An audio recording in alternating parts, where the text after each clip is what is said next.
وَإِن يَخْذُلْكُمْ فَمَنْ ذَا الَّذِي يَنْصُرُكُمْ مِنْ بَعْدِهِ وَعَلَى اللَّهِ فَلْيَتَوَكَّلِ الْمُؤْمِنُونَ صدق اللہ مولانا العظیم۔ بارگاہ رسالت مآب صلی اللہ علیہ وسلم میں درود پاک کا ہدیہ پیش کریں۔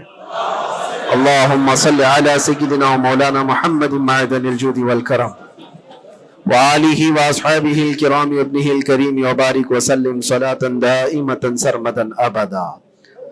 اسلام کی فطرت میں قدرت نے وہ لچک دی ہے، جتنا ہی دباؤ گے اتنا ہی وہ ابھرے گا۔ یہ میرے مصطفیٰ کریم صلی اللہ تعالی علیہ وسلم کے سچے اور اچھے دین کی ہمیشہ سے یہ تاریخ رہی ہے۔ جب جب باطل طاقتیں، باطل قوتیں اپنی پوری قوت لگا دیتی ہیں، تب اسلام اور بلندی سے بڑھتا چلا جاتا ہے۔ اسی لیے ایک شعر میں بار بار اپنی تقریروں میں کہا کرتا تھا، اور اسی تقریر کے شعر کو لے کر مجھ پر نہ جانے کیا کیا مقدمے لگائے گئے، اور وہ شعر آج کیا قیامت تک بھی بولا جاتا رہے گا۔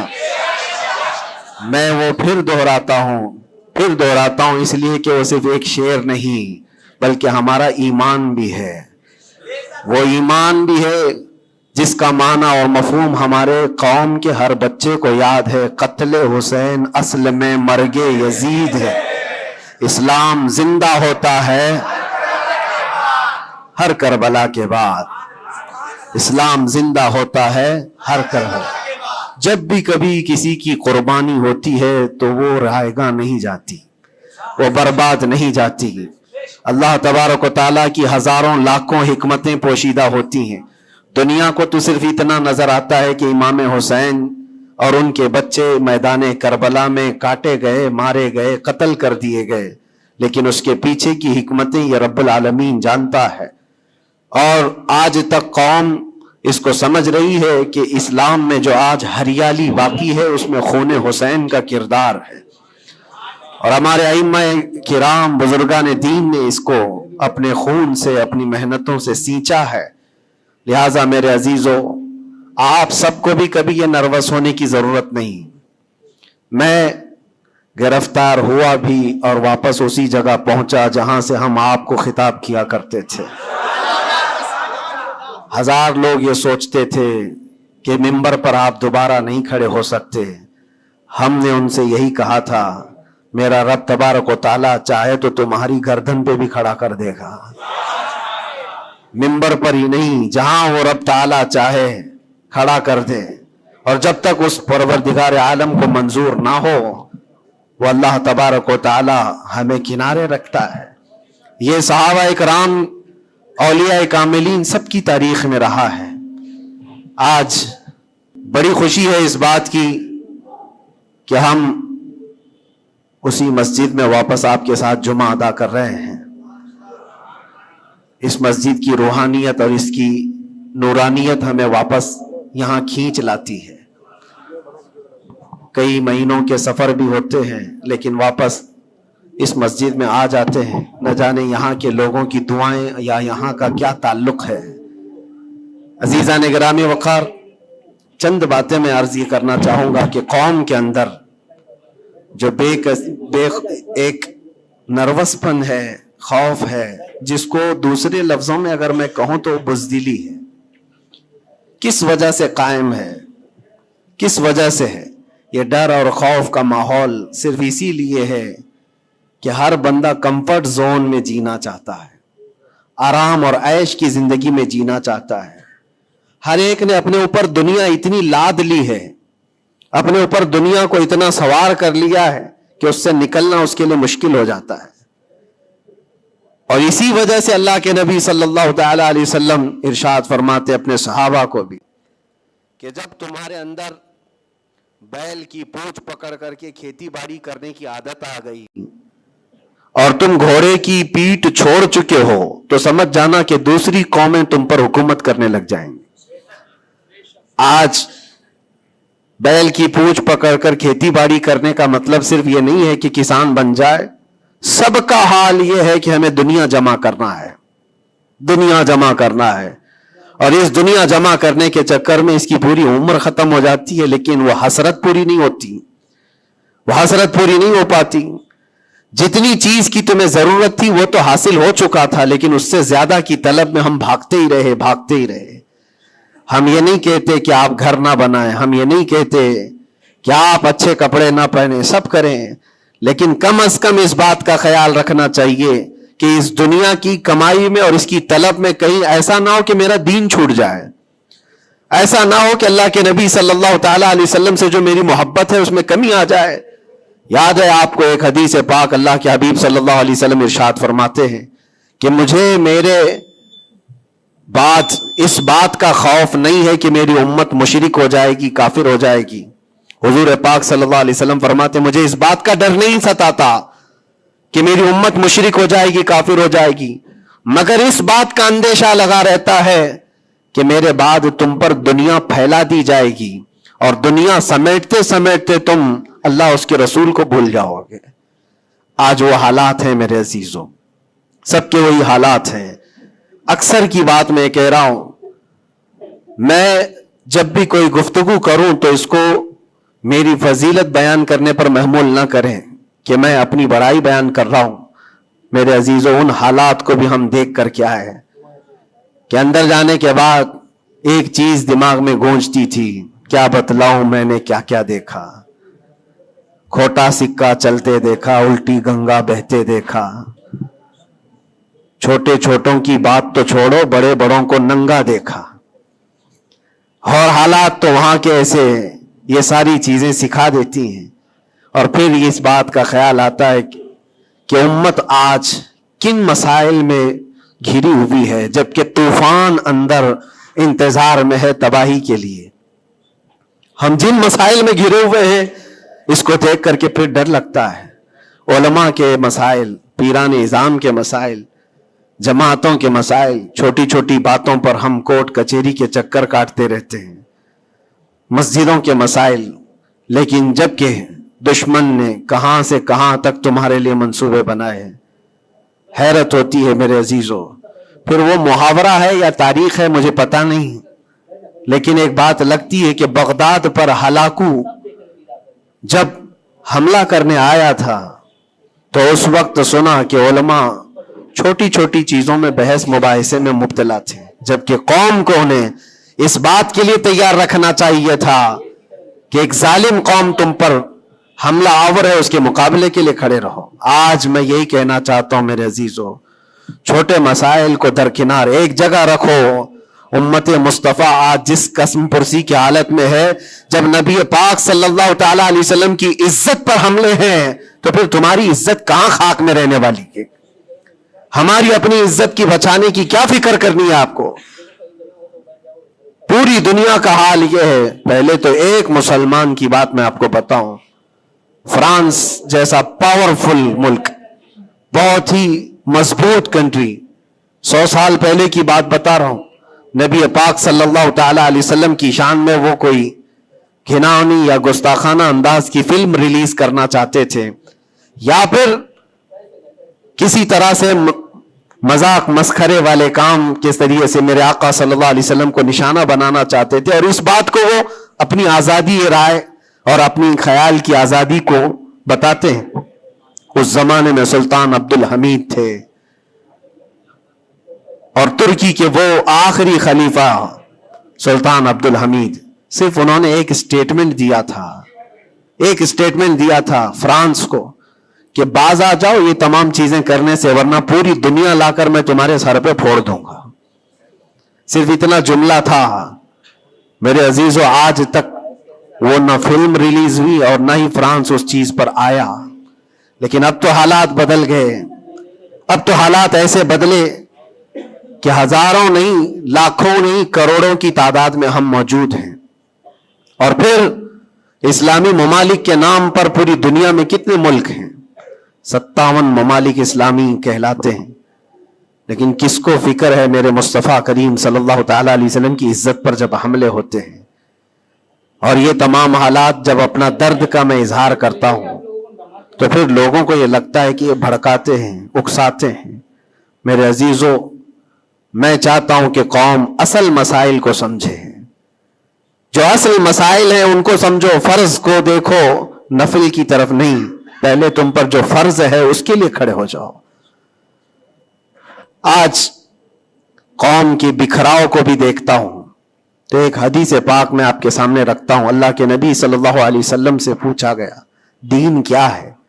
میرے آقا صلی اللہ علیہ وسلم فرماتے ہیں الدین النصیحہ، دین خیر خواہی کرنے کا نام ہے، ہر ایک کے ساتھ اچھا برتاؤ. پھر پوچھا قلنا لمن یا رسول اللہ صلی اللہ علیہ وسلم، اے اللہ کے رسول کس کے لیے خیر خواہی کرنے کا نام دین ہے؟ اللہ کے رسول صلی اللہ علیہ وسلم فرماتے ہیں للہ ولکتابہ ولرسولہ وللائمۃ المسلمین وعامتہم، اللہ کے لیے، اس کی کتاب کے لیے، اس کے رسولوں کے لیے، اور مسلمانوں کے جو امام ہیں یا ان کے حاکم ہیں، ان کے لیڈر ہیں، ان کے لیے، اور تمام مسلمانوں کے لیے اچھائی کا ارادہ کرنا، بھلائی کا ارادہ کرنا، اسی کا نام دین ہے. دین کو اللہ کے نبی صلی اللہ تعالی علیہ وسلم نے ان تمام چیزوں کے ساتھ لگا کر کے آپ کو بیان فرمایا. اور آج میں اس میں سے ایک ٹکڑا ہی اگر بیان کروں کہ الدین النصیحہ لائمۃ المسلمین وعامتہم، مسلمانوں کے امام، مسلمانوں کے جو لیڈر ہیں ان کے لیے اور عام مسلمانوں کے لیے خیر خواہی کرنے کا نام دین ہے. اور آج میرے عزیزو اس بات کی بہت زیادہ ضرورت ہے، بہت زیادہ ضرورت ہے. اجتماعی طور پر سب دیکھیں کہ ہمارا مفاد کس میں ہے، امت کا کام کس میں ہو سکتا ہے. اور ایک حدیث میرے آقا صلی اللہ علیہ وسلم فرماتے ہیں من اصبح ولم یہتم، حضور اکرم صلی اللہ علیہ وسلم فرماتے ہیں من لم یہتم بامرنا فلیس منا، جو اس حال میں صبح کیا کہ میری امت کا خیال نہیں کیا، حضور فرماتے وہ ہم میں سے نہیں ہے، وہ ہم میں سے نہیں ہے. کتنی صبح ایسی ہوتی ہیں جو تم صبح اٹھ کر کے سوچتے ہو کہ امت کا کیا ہونا ہے. یا آقا کریم صلی اللہ علیہ وسلم فرماتے جس نے میری امت کا خیال نہیں کیا وہ مجھ میں سے نہیں ہے، وہ ہم میں سے نہیں ہے. عزیزان گرامی وقار، ہر ایک کو ایک درد ستاتا ہے کہ کل کیا کھاؤں گا، کل کیا پہنوں گا، میرا گھر کیسے بنے گا، میری جاب کیسے لگے گی. لیکن ان غربائے امت کے لیے کون سوچتا ہے جو کاٹے جا رہے ہیں، مارے جا رہے ہیں، جن کے گھر اجاڑے جا رہے ہیں، ان کے بارے میں کبھی دل کے اندر نرمی آتی ہے؟ اگر تمام مسلمانوں کے دلوں کے اندر یہ نرمی اور یہ رحم ہوتا تو میرے عزیزو حالات ایسے نہیں ہوتے تھے، حالات ایسے نہیں ہوتے. صحابہ اکرام میں سے ایک مثال میں آپ کو بتا دوں کہ ہمارا دین آج جس کو ہم لے کر کے چل رہے کتنا بکھر گیا. سچ کہا تھا حالی نے کہ اے خاص ہے خاصان رسول وقت دعا ہے، امت پہ تیرے وقت جب آ کے پڑا ہے. جو دین نکلا تھا بڑی شان سے اپنے وطن سے، آج وہ پردیس میں غریب الغربا ہے. آج دین اسلام کو ہم نے اجنبی بنا کر رکھا ہے، ہمارے گھروں میں ہی نہیں ہے، ہماری ذات پر نہیں ہے. ہم تو پھر دوسرے کو کیا تانا دیں گے؟ آپ اسلام زندہ باد کا نعرہ لگاتے ہیں اور اب اسلام کی حقانیت کو بلند و بالا انداز میں بیان کرتے ہیں، سڑکوں پر آ جاتے ہیں. تمہیں سڑکوں پر آ کر احتجاج کرنے کی کیا ضرورت ہے؟ تم اگر اسلام کو اتنا ہی پسند کرتے ہو تو اپنی بیویوں پر کیوں نہیں اسلام پسند کرتے؟ اپنی بچیوں پر، اپنے گھر والوں پر اسلام کو کیوں نہیں پسند کرتے؟ انہیں بے پردہ باہر جب گھمایا جاتا ہے تب اسلام زندہ باد کا نعرہ کیوں نہیں؟ یہ شادی ہال میں کبھی جا کر دیکھیں، یہ پارٹیوں میں جا کر دیکھیں، اندازہ بھی نہیں ہوتا کہ یہاں مسلمانوں کا جم غفیر ہے. میرے عزیزو ایک حدیث عرض کرتا ہوں، حضرت ابو دردہ رضی اللہ تعالیٰ عنہ سے منسوب ہے. حضرت عمر فاروق رضی اللہ تعالیٰ عنہ کا زمانہ خلافت ہے اور عادل کے وہ بادشاہ ہیں. بیٹھے ہوئے تھے، ایک شخص کو پکڑ کر لایا گیا عدالت میں، کہا گیا کہ اس نے قرض لیا ہے اور یہ دیتا نہیں ہے. تو جو قرض خواہ تھے وہ بھی صحابی تھے، انہوں نے کہا کہ یہ اجنبی آدمی مدینے کا تو ہے نہیں، لیکن میں نے اس کو پیسے دیے تھے، یہ واپس نہیں لوٹاتا اور آئیں کائیں کرتا رہتا ہے، بہانے بناتا ہے. حضرت عمر فاروق رضی اللہ تعالیٰ عنہ نے اس اجنبی شخص سے کہا اب تم کیا کہنا چاہتے ہو؟ تمہیں قید میں ڈال دیا جائے گا، تم اس کے پیسے ادا کرنا چاہتے ہو یا نہیں؟ اس نے کہا مجھے 2 دن کی مہلت چاہیے. میں جاؤں گا اور لا کر کے واپس اس کی رقم ادا کر دوں گا جو مجھ سے تقاضا کر رہے. حضرت عمر نے کہا کہ تو جائے گا یہاں سے چھوڑ کر اور واپس آئے گا نہیں آئے گا اس کا کیا بھروسہ؟ کوئی ہے تیری جو ضمانت لے گا؟ یہاں پر کورٹ بھی جب ہمیں بیل لیتی ہے تو ایک ضامن کھڑا کرتی ہے کہ اس کی ضمانت کون لیتا ہے. تو یہ تو پرانا دستور ہے. آپ نے پوچھا کوئی ہے تیری ضمانت لے گا؟ اگر تو نہیں آئے گا تو ہم اس کو پکڑیں گے. اس نے مجمع میں دیکھا کوئی اس کی پہچان والا تو ہے نہیں. تھا تو یہ مسلمان لیکن اس کے گہرے تعلقات کسی سے ہے نہیں. نظر ڈالا, اس نے کہا میں کسی کو پہچانتا نہیں اس میں سے, اور کون میری ضمانت لے گا؟ صحابہ اکرام بیٹھے ہوئے تھے, سب تو جانتے ہیں کہ ایک اجنبی ہے اور بھاگ گیا تو آئے گا نہیں. لیکن اس کے باوجود ایک صحابی ہیں حضرت ابو درداء, کھڑے ہوتے ہیں, کہتے ہیں امیر المومنین میں اس کی ضمانت لیتا ہوں, میں اس کی ضمانت دیتا ہوں. کہا تم جانتے ہو اس کو؟ کہا جانتا تو نہیں, اتنا ہے کہ یہ مسلمان ہے, اتنا ہے کہ میرے آقا صلی اللہ تعالی علیہ وسلم کا غلام ہے. کہا کہ اگر یہ واپس 2 دن کے اندر نہیں آیا تو ابو درداء نے کہا امیر المومنین آپ مجھے گرفتار کر سکتے ہیں, میں اس کی جگہ پر قید میں چلا جاؤں گا. تو آپ نے لکھوا دیا اور اس شخص کو چھوڑ دیا, جاؤ 2 دن کا تمہارے پاس ٹائم ہے, لوٹ آ جاؤ. وہ چلا گیا. لوگوں میں تو یہی مشہور تھا, ایک بار جو چھوٹ گیا وہ عدالت سے واپس کہاں آتا ہے, کب وہ کسی کے شکنجے میں آئے گا. 2 دن کا وقت گزر گیا اور شام ہو گئی, وہ آیا نہیں. مغرب کا وقت تھا, اس سے پہلے امیر المومنین نے کہلا بھیجا کہ ابو درداء سے کہو کہ اپنی گرفتاری دے دے, جس کی وہ ضمانت لیا تھا وہ آیا نہیں ہے. عدالت پھر سے لگی. قرض خواہ جنہوں نے قرض دیا تھا وہ بھی تھے, اور حضرت ابو درداء کو لایا گیا, کہا کہ میں تیار ہوں. وہ نہیں آیا, لیکن ابھی عدالت ختم ہونے سے پہلے دیکھا کہ وہ شخص واپس لوٹ آیا, مال بھی لے کر کے آیا, اور کہا کہ امیر المومنین مجھے تاخیر ہو گئی, میں معافی چاہتا ہوں, راستہ ایسا تھا ویسا تھا, لیکن میں لوٹ آیا اور جس کی امانت ہے وہ واپس کرتا ہوں. حضرت عمر فاروق رضی اللہ تعالیٰ عنہ نے فرمایا ٹھیک ہے, جس کا قرض ہے, جس کے تم نے لیے تھے اس کو لوٹا دو. اس نے جب وہ قرض خواہ جو صحابی تھے ان کو لوٹانے کی بات کی کہ آپ کی امانت آپ لے لیں, تو کھڑے ہوئے اور کہا کہ میں معاف کر دیتا ہوں, جو تو نے لیا تھا اس کو میں نے معاف کر دیا, جاؤ. تو حضرت عمر فاروق رضی اللہ تعالیٰ عنہ فرماتے ہیں کہ پھر یہ مجلس دیکھی تو اس اجنبی شخص سے پوچھا تو چاہتا تو بھاگ جاتا, تو چھوڑ کر چلا جاتا, واپس نہیں آتا تو کون پکڑ کر لاتا, تو کس علاقے کا ہے یا کہاں جاتا, واپس کیوں آیا؟ جانتے ہو اس نے کیا جواب دیا؟ امیر المومنین آپ سچ کہہ رہے ہیں, میں ایسی جگہ چلا جاتا جہاں سے لوگ مجھے پکڑ کر نہ لاتے, تھوڑی سی رقم ضرور تھی, میں بچا کر کے چلا جاتا, لیکن دل میں یہ خیال آیا کل کو دنیا یہ کہے گی رسول اللہ کے غلام دھوکے باز ہوتے ہیں, کہیں اللہ کے نبی صلی اللہ تعالی علیہ وسلم کے اوپر کوئی انگلی نہ اٹھائے کہ حضور کا غلام ایک مسلمان دھوکہ دیتا ہے.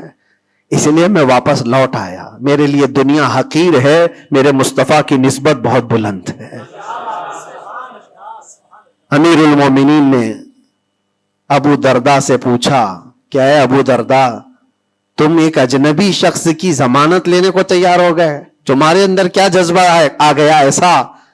ابو درداء نے کہا امیر المومنین میں نے دیکھا یہاں پر حالات ایسے کہ اس کو پہچاننے والا کوئی نہیں, اور اگر ہم میں سے کوئی بھی نہیں اٹھتا تو یہ شخص اور اس کے بعد آنے والی قوم یہ کہتی حضور پاک صلی اللہ علیہ وسلم کے غلاموں میں مدد کرنے کا جذبہ ختم ہو گیا ہے, نبی پاک صلی اللہ تعالی علیہ وسلم کے غلاموں میں مدد کرنے کا جذبہ چلا گیا. کوئی اگر یہ تانا مارتا, اسی لیے میں کھڑا ہو گیا.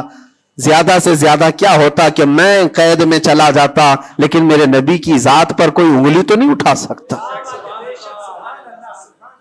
حضرت امیر المومنین نے اس صحابی سے پوچھا تم نے قرضہ معاف کیوں کر دیا؟ اور عدالت میں مقدمہ کیا تھا, معاف کرنا تھا تو پہلے کر دیتے.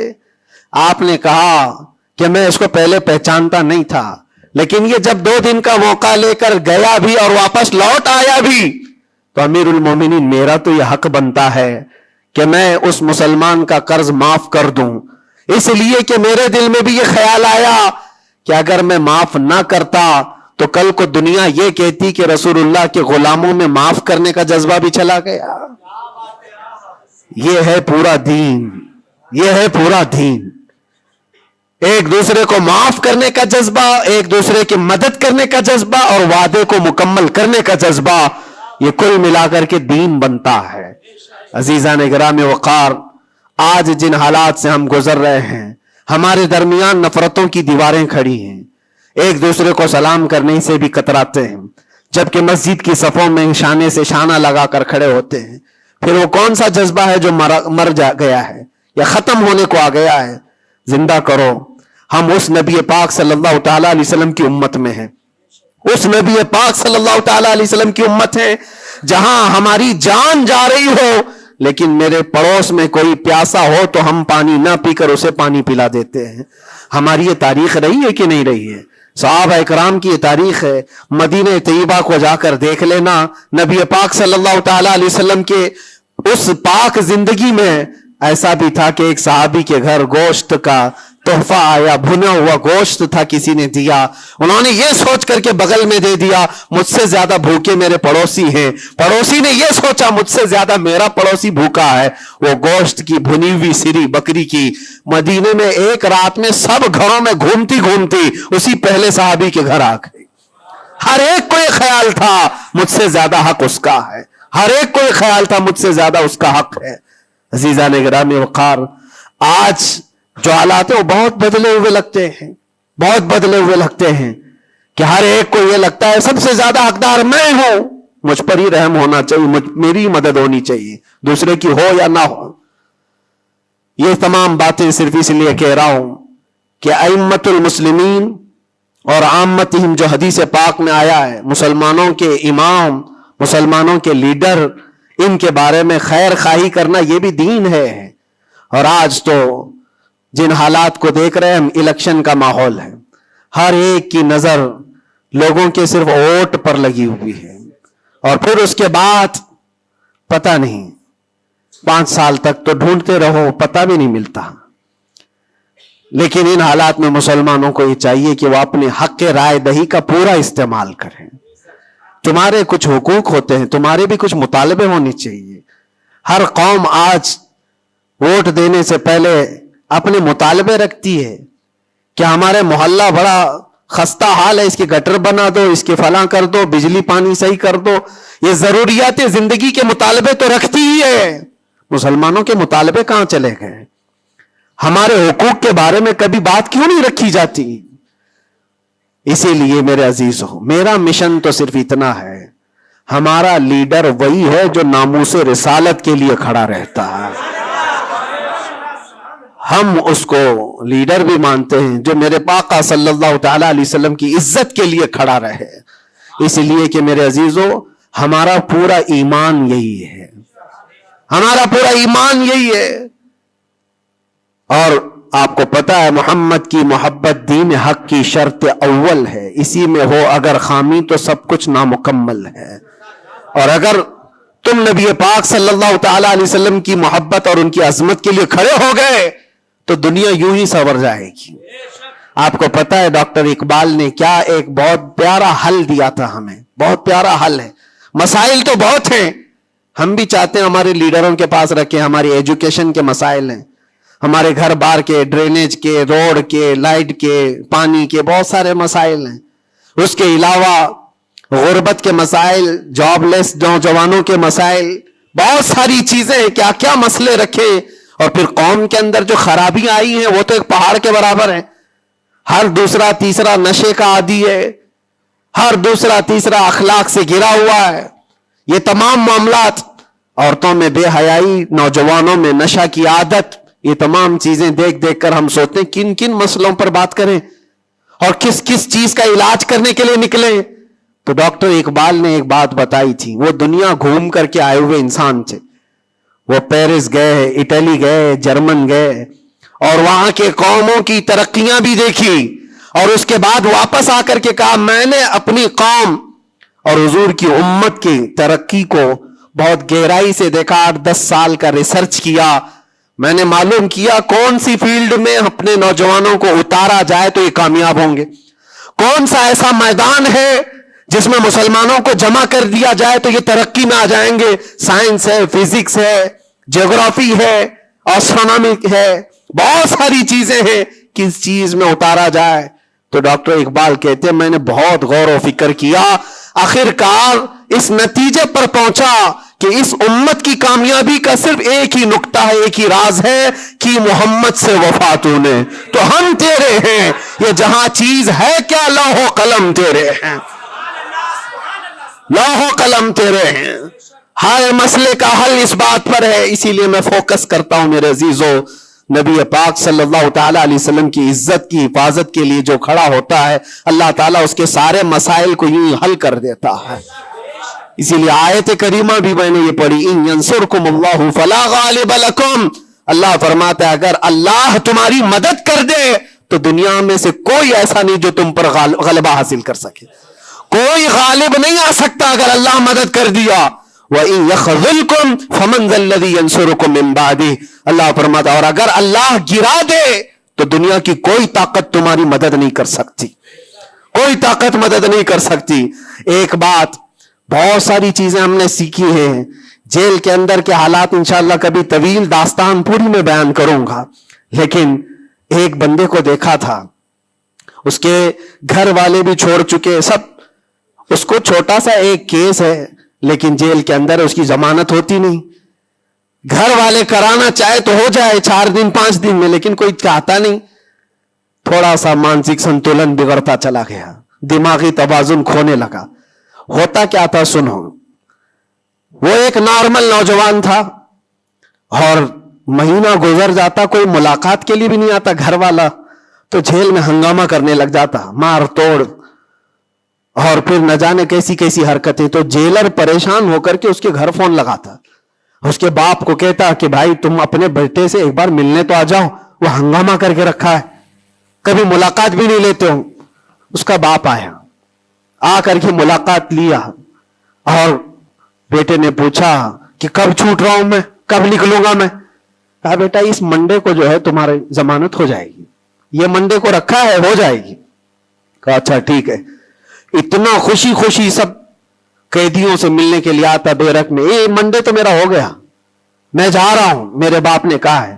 منڈے آتا، ٹیوزڈے آتا، وینسڈے آتا، سب چلا جاتا، ختم۔ پھر 10-15 دن گزر جاتے، باپ بھی نہیں آتا، بھائی بھی نہیں آتا، اور پھر مہینہ گزرنے کو آتا، پھر اس کا دماغی توازن بگڑنے لگتا، پھر ہنگامہ کرتا، پھر جیلر فون کر کے بلاتا باپ سے کہ ملنے کیوں نہیں آتے ہو؟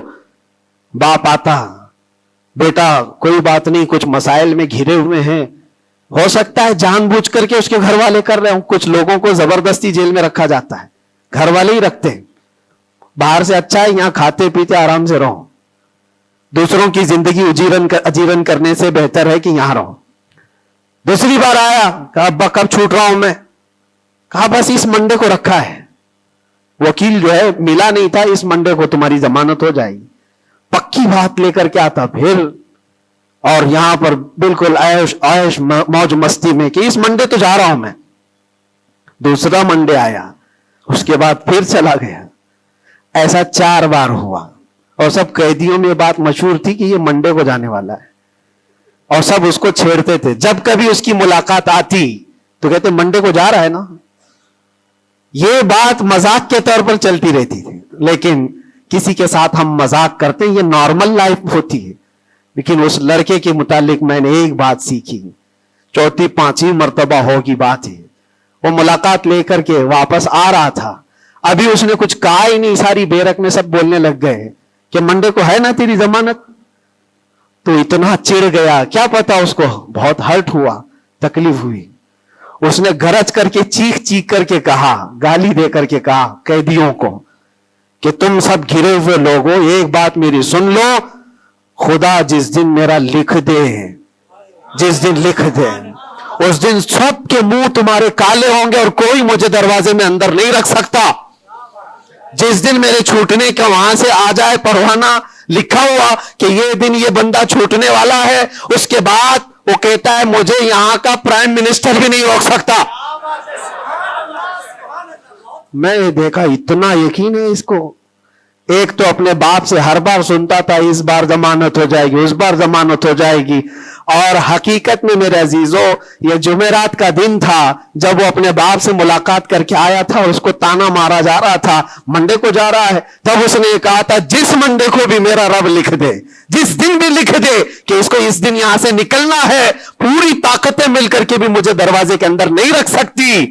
اتفاق کی بات ہے اسی منڈے کو اس کی ضمانت بھی ہو چکی تھی.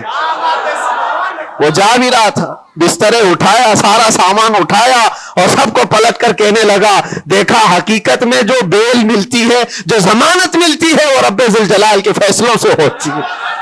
یہ یقین اور توکل کی بات میں عرض کر رہا ہوں. عزیزان گرامی وقار، بہت سارے ایسے مسائل ہیں، اسی لیے میں آپ سے کہتا ہوں اگر اللہ مدد کر دے تو کوئی غالب نہیں آ سکتا، اور اگر اللہ تعالیٰ گرا دے تو پھر کوئی مدد بھی نہیں کر سکتا. اسی لیے اللہ تبارک و تعالیٰ کی مدد کس کے لیے آتی ہے وہ بھی قرآن کہتا ہے وَكَانَ حَقًّا عَلَيْنَا نَصْرُ الْمُؤْمِنِينَ. ہم نے اپنے اوپر لازم کر لیا ہے کہ ایمان والوں کی مدد کریں گے. اور ایمان والا ہے کون؟ لا يؤمن احدكم حتى اكون احب اليه من والده وولده والناس اجمعين. میرے آقا فرماتے ایمان کامل اس کا ہے جو ساری دنیا سے زیادہ مجھ سے محبت کرتا ہے.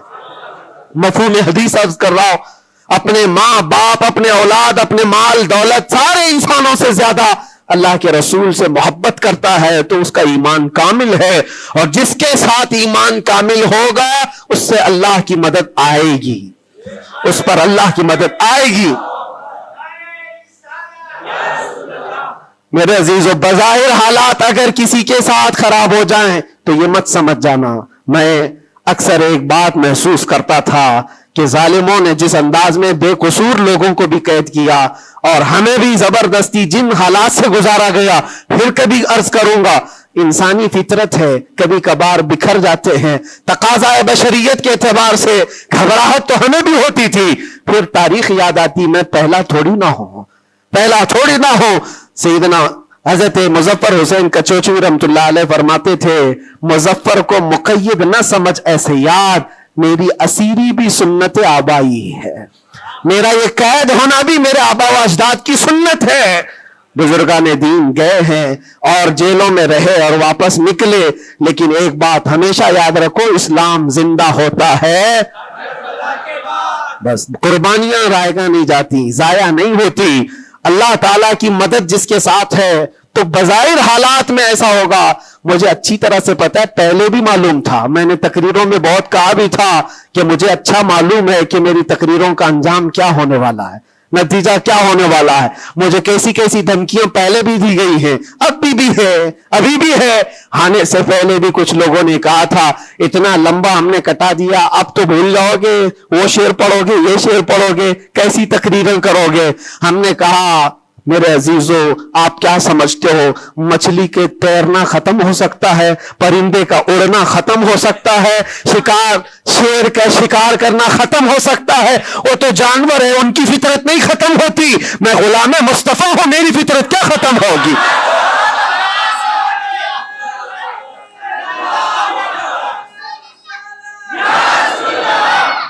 میں غلام مصطفیٰ ہوں، حق بات بولنا میری فطرت ہے، اور ہم اپنی فطرت سے بغاوت نہیں کرتے.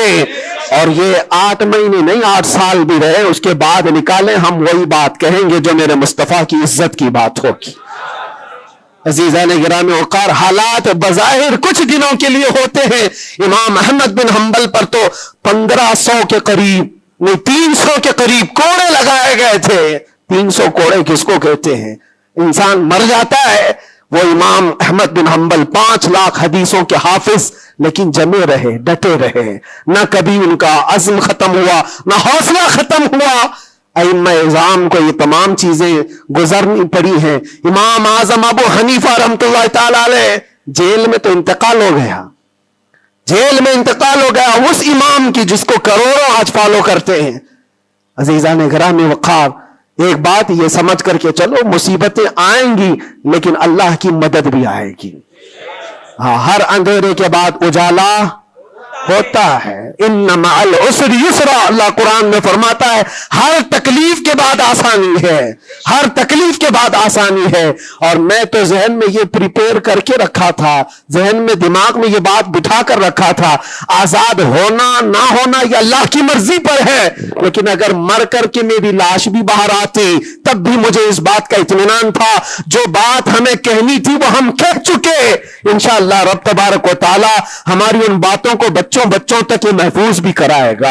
اور مجھے تو باہر کی خبریں زیادہ نہیں ملتی تھی کہ یہاں لوگوں کے دلوں میں کیا جذبات ہیں، بچوں کے دلوں میں کیا جذبات ہیں، لیکن قیدی جب جاتے تھے چھٹی پر 4 دن 5 دن اور واپس آتے تو یہی کہتے ڈسکس تو ہمارا کچھ نہیں ہوتا، آپ کے بارے میں ہمارا خاندان پوچھتا رہتا ہے. جیل میں آپ ہیں، فون کرو تو لوگ ہمارے متعلق پوچھتے رہتے. پھر دل میں یہ احساس ہوتا تھا. اور جیل میں بھی دیکھتا ایک ایسا بھی لڑکا تھا چین سنیپر، چین کھینچتا اور چوری کرتا واپس آتا، لیکن ایسا ڈھیٹ آدمی تھا، ایسا ڈھیٹ، میدان میں کھڑے ہو جائے، سارے قیدیوں کے سامنے کھڑے ہو جائے اور پھر ہر دن ایک بات اتنی بول کر کے جاتا، صرف اتنی بول کر کے جانا اس کی عادت سی ہو گئی تھی. ہم دیکھتے رہے باہر بھی یہی منظر ہے، اندر بھی یہی منظر ہے. تم کسی کی زبان کو بند کرنا چاہو، ختم کرنا چاہو تو ایسا نہیں ہوتا. اللہ تبارک و تعالیٰ جس چیز کو چاہے ہر جگہ پھیلا دیتا ہے. پھر یہ احساس ہوا میرے عزیزوں، تبلیغ اسلام صرف ہم ذریعہ ہوتے ہیں پہنچانا، میرے رب کی شان ہے، میرے رب کی شان ہے. اور حقیقت میں آپ کو بتاؤں، دلوں کو اپنی طرف مائل کرنا یہ ہم میں سے کسی کے اندر طاقت نہیں ہے. آج ہزاروں لاکھوں جو مجھے سننا چاہتے ہیں، اس میں بظاہر میرا کوئی کمال نہیں. بات ان کی کرو اور ہر دل پہ راج کرو، ان کی بات کرو.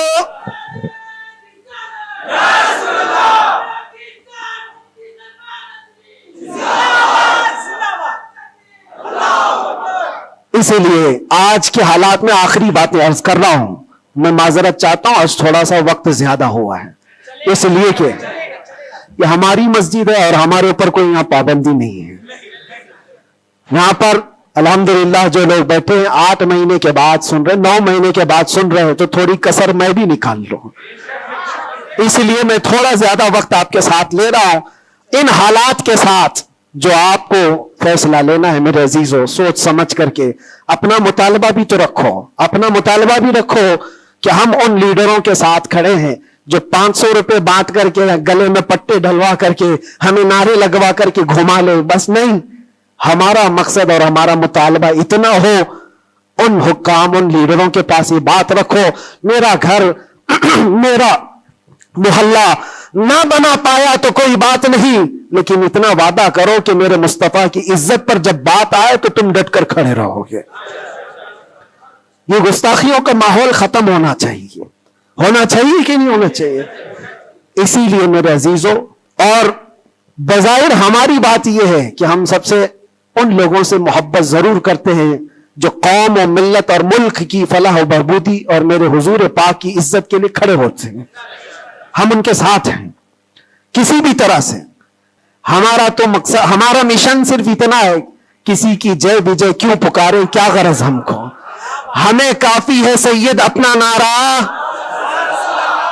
ہمیں کافی ہے سید اپنا نعرہ یا رسول اللہ. ہم اس مشن کے آدمی ہیں. لیکن پھر بھی جن حضرات نے بھی محبتوں کے ساتھ ہمارے نام کو پھیلایا ہے، ان کے مقاصد اگر صرف پولیٹیکل ہیں تو ہمارا ان کے ساتھ کوئی بھی لین دین نہیں، ہمارا ان کے ساتھ کوئی تعلق نہیں. ہاں، اگر اس لیے ہمارے نام کا استعمال کیا یا ہمیں بلایا یا ہمیں کھڑا کیا کہ اللہ کے نبی صلی اللہ تعالی علیہ وسلم کی ناموس اور ان کی عزت کے لیے ہے، تو ہم ہر دن آپ کے ساتھ ہیں، ہم ہر دن آپ کے ساتھ ہیں. لوگوں کو یہ لگ رہا ہے الیکشن آیا ہے، مفتی صاحب اس لیڈر کے پاس جا رہے ہیں، اس لیڈر کے پاس جا رہے ہیں، یہ سب افواہیں بہت ساری پھیلی ہیں. میرے عزیزوں، تھوڑا انتظار کرو.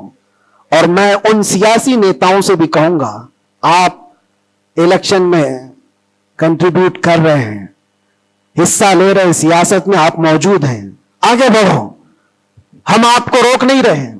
لیکن اگر واقعی مقصد یہ ہے کہ قوم اور ملت اور ملک اور میرے دین کی عزت اور حضور پاک کی عزت کے لیے آگے چل کر کے آواز اٹھائیں گے, تو میرا آج آپ کے ساتھ کھڑا ہونا کوئی ضروری نہیں. الیکشن گزر جانے تو پھر ہر دن آپ کے ساتھ کھڑے, الیکشن ہو جانے کے بعد بھی ہم کھڑے ہیں آپ کے ساتھ.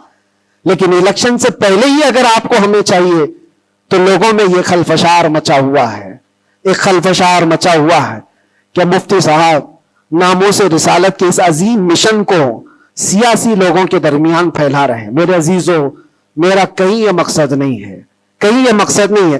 اللہ نے جو کرسی دی ہے نا, وہ بہت بڑی کرسی ہے. ہم نے جو اللہ تعالیٰ کا انعام ہمارے پاس ہے وہ الیکشن سے حاصل کیا ہوا نہیں ہے, رب کے سلیکشن سے ملا ہوا ہے. ہمارے پاس اللہ تبارک و تعالیٰ کا دیا ہوا انعام کافی ہے. لیکن ان سیاسی حضرات کے ساتھ ہمارا تعلق اسی لیے ہے کہ آپ آواز بلندی کے ساتھ اٹھا سکتے ہو اور سسٹم میں آپ بیٹھ کر کے اپنی قوم, ملک, سب کی فلاح و بہبودی کی بات کر سکتے ہو. اس لیے ہم کھڑے ہیں, اس لیے نہیں کہ آپ 500,000 روپے دے دیں گے, اس لیے نہیں کہ آپ ہمارا گھر, گاڑی, بنگلہ خرید کر کے کچھ دے دیں گے.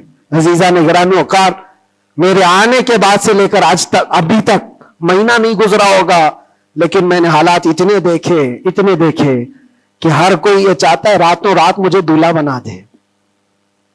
بہت سارے معاملات ایسے دیکھے.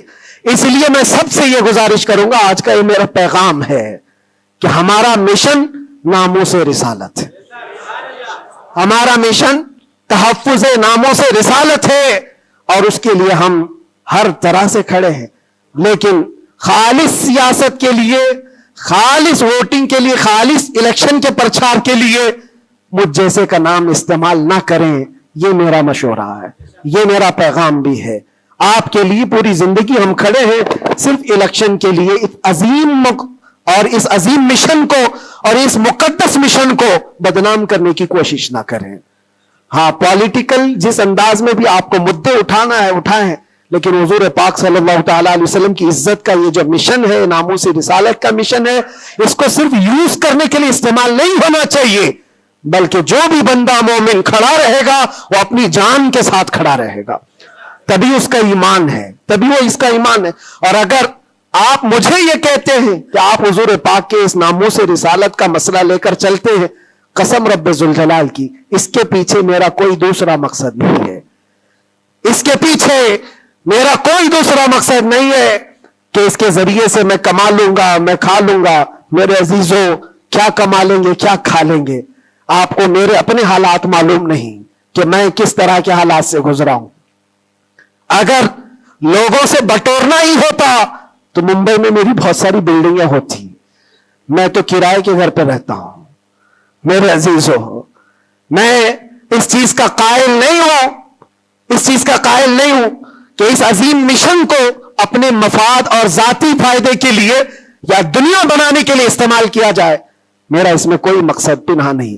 مقصد صرف اتنا ہے کہ کل بروز قیامت رسول پاک صلی اللہ تعالی علیہ وسلم کی نظر ہم پر پڑے, تم ہنس کے کہے جانا دیوانہ ہے دیوانہ.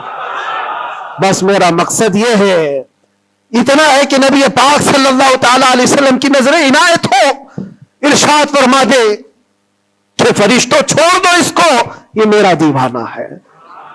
بس اس مقصد کو لے کر ہم چلتے ہیں. اور اللہ کے نبی صلی اللہ تعالی علیہ وسلم وہ عظیم غیرت مند رسول ہیں. میں نے دیکھا میرے عزیزوں, دنیا مجھ سے چھوٹ گئی تھی, ہر طرح کے رابطے بند تھے. میں گھر سے بھی بات نہیں کر سکتا, بچوں سے بھی بات نہیں کر سکتا تھا. مجھے اندھیری کوٹھری میں رکھا گیا تھا جہاں سے آسمان بھی نظر نہ آئے. کئی دن گزرتے رہے, لیکن قسم ہے اللہ رب العزت کی, اس کے ذات کی, اس رسول پاک صلی اللہ علیہ وسلم سے جس سے ہم محبت کرتے تھے, انہوں نے ہمیں تنہا نہیں چھوڑا. میرے مصطفیٰ نے تنہا نہیں چھوڑا. ہم نے جو وہاں دیکھا ہے وہ بیان سے بھی باہر ہے. کسی دن نہ پھسلنے دیا, کسی دن نہ بہکنے دیا, کسی دن نہ ٹوٹنے دیا. جس طرح مضبوطی کے ساتھ کھڑے تھے باہر اسی طرح کھڑے رہے، ورنہ تنہا رہتے رہتے وہاں پر آدمی ڈپریشن کے شکار میں پاگل ہو جاتے. پاگلوں کا پورا ایک یاد بنا ہوا ہے. لوگ اپنے ذہنی دن اور توازن کھو چکے ہیں، پیشاب پخانے ان کے کپڑوں میں ہونے لگتے ہیں. پاگلوں کا یاد ہے لیکن ان کو حکومت چھوڑتی نہیں ہے. جو جیل میں پاگل ہو گئے ان کے لیے بھی ایک یاد ہے. ایسے کتنے لوگ ہیں ان کو دیکھ کر گھبراہٹ تو ہوتی تھی، لیکن پھر تنہائی میں جب میرے مصطفیٰ کریم صلی اللہ علیہ وسلم کو یاد کرتے ہیں تو پھر وہ اپنے چہرے جمال جہاں آرا سے جو مشرف کرتے، جو انعامات دیتے تھے، وہ میرے لیے کافی ہے. اس کے بعد پھر کسی چیز کی حاجت نہیں ہوتی تھی. پھر وہ صحابہ کی بات یاد آتی تھی، وہ صحابہ کی بات یاد آتی.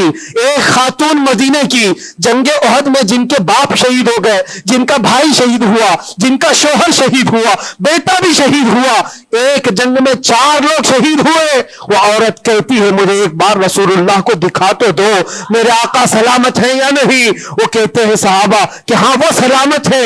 وہ خاتون میرے مصطفیٰ کے چہرے کو دیکھتی ہے اور اس کے بعد کہتی ہے کل مصیبت بعدک جلل یا رسول اللہ، اے اللہ کے رسول آپ کے ہوتے ہوئے ہر مصیبت حل کی ہے. آپ اگر سلامت ہیں تو ہر مصیبت چھوٹی ہے. اسی لیے ان کا یہ نعرہ تھا صحابہ کا، ہر ستم ہر ظلم گوارا ہے، ہر ستم ہر ظلم گوارا ہے یا رسول اللہ، بس ایک بار تو کہہ دے کہ تو ہمارا ہے، ایک بار تم کہہ دو کہ تو ہمارا ہے، ہر ستم ہر ظلم ہمیں گوارا ہے. اللہ کریم ہم سب کو حضور پاک کی محبت میں جینے مرنے کی توفیق عطا فرمائے. اللہ کریم ہمیں آخری سانس تک اس مشن پر قائم و دائم رکھے. ظالموں کے ظلم سے، کافروں کے کفر سے، مشرکین کے شرک سے اللہ ہماری حفاظت فرمائے، اور ہم سب کو مولا توکل اور یقین کی دولت عطا فرمائے. اور آج کے حالات کے اعتبار سے مولا تعالی ہمیں صحیح طریقے کے حکام نصیب فرمائے، اور شریر حاکموں سے اللہ ہم سب کی حفاظت فرمائے. وآخر دعوانا الحمدللہ رب العالمین. السلام علیکم ورحمۃ اللہ وبرکاتہ.